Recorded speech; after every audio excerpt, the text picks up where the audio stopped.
Mais la vraie raison qui m'a poussé à écrire cette étude sur le message subliminal, c'est que j'ai été confronté dans l'espace de quelques mois par 18 cas de suicide.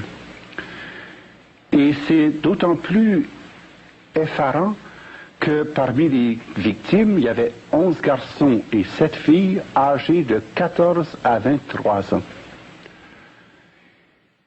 Lorsque j'ai fait l'étude des causes qui avaient conduit à ces suicides, j'en ai relevé un certain nombre, par exemple des jeunes qui venaient de foyers séparés, divorcés, d'autres qui avaient connu des traumas familiaux, d'autres qui avaient connu des difficultés scolaires. Mais le seul élément qui revenait dans les 18 cas, et je tiens à le dire, c'est que les 18 jeunes en question écoutaient en moyenne de la musique rock'n'roll plus de 5 heures par jour. C'est ce qui m'a mis sur la piste en demandant aux parents des victimes de me passer les albums de musique que ces jeunes écoutaient. Et lorsque j'ai fait l'analyse du contenu, je trouvais bizarre que les 18 écoutaient le même genre de musique. Et j'ai dit quand même, ça ne peut pas expliquer que ça pousse au suicide. Il faut qu'il y ait autre chose. C'est à ce moment-là que j'ai pris connaissance d'une recherche qui avait été faite par le pasteur Greenwald.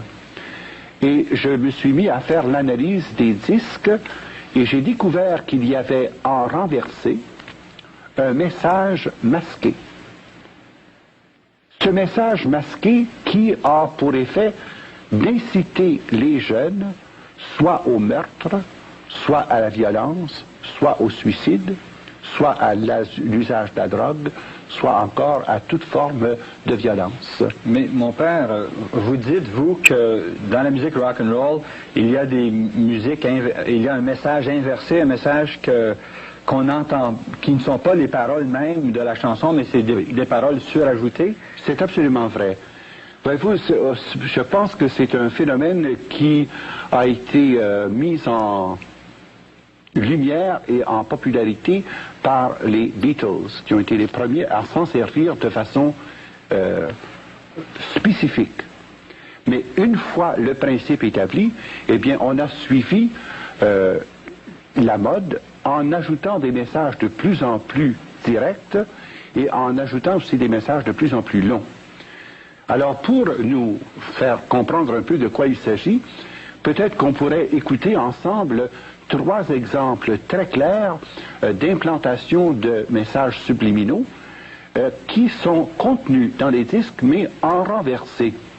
Alors, pendant que nous écoutons ces 3 exemples, nous pouvons regarder en même temps ce fameux album de Led Zeppelin.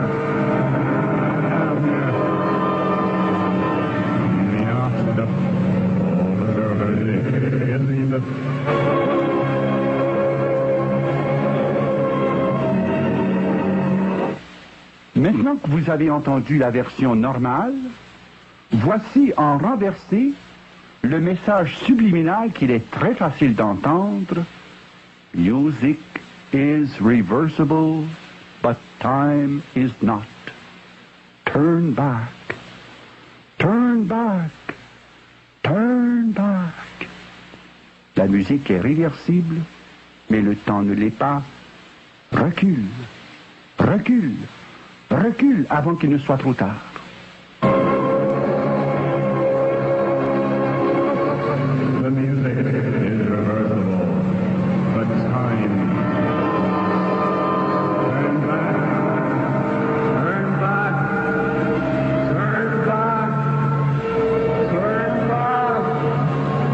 Le deuxième exemple est extrait de la chanson très populaire Stairway to Heaven par le groupe Led Zeppelin. Voici tout d'abord la version normale et connue de tous.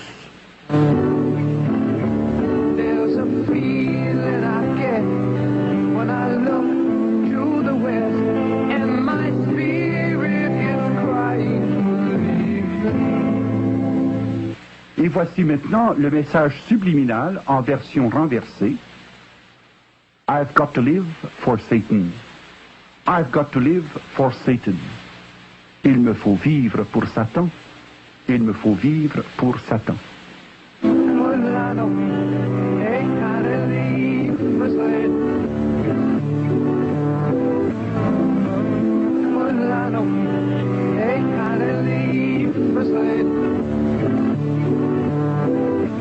Pour conclure, j'utiliserai le chant des Beatles intitulé Revolution No. 9, car c'est à partir du moment précis de la parution de cette chanson que les messages subliminaux furent intégrés dans la production des disques rock and roll. À l'endroit, vous entendrez la répétition sans fin de Number 9, Number 9, Number 9, Number 9. Number 9, Number 9, Number 9, Number 9, Number 9, Number 9, Number 9, Number 9, Number 9, Number 9. Le message subliminal que vous entendrez en version renversée est le suivant. Turn me on, dead man. Turn me on, dead man. Turn me on, dead man. En traduction, cela signifie « Excite-moi sexuellement, homme mort ». Et l'homme mort en question, c'est Jésus-Christ.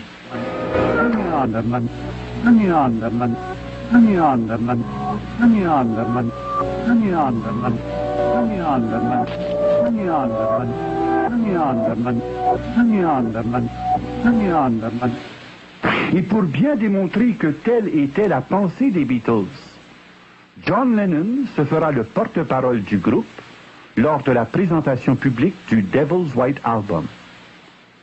Le christianisme, dit-il, va disparaître. Il va régresser, se désagréger. Je n'ai rien à prouver là-dessus, j'ai raison. L'histoire démontrera que j'ai eu raison. Présentement, nous sommes plus populaires que Jésus-Christ. Je me demande bien ce qui disparaîtra en premier, le rock'n'roll ou le christianisme. En d'autres termes, il proclame que Jésus-Christ est mort et enterré. Seul survit et triomphe de rock'n'roll. Père Jean-Paul, ces messages subliminaux sont contenus dans votre petit livre, le rock'n'roll, avec les exemples. Mais comment faites-vous pour arriver à extraire d'un disque qui joue dans un sens le message qui est inclus lorsqu'on tourne le disque dans l'autre sens?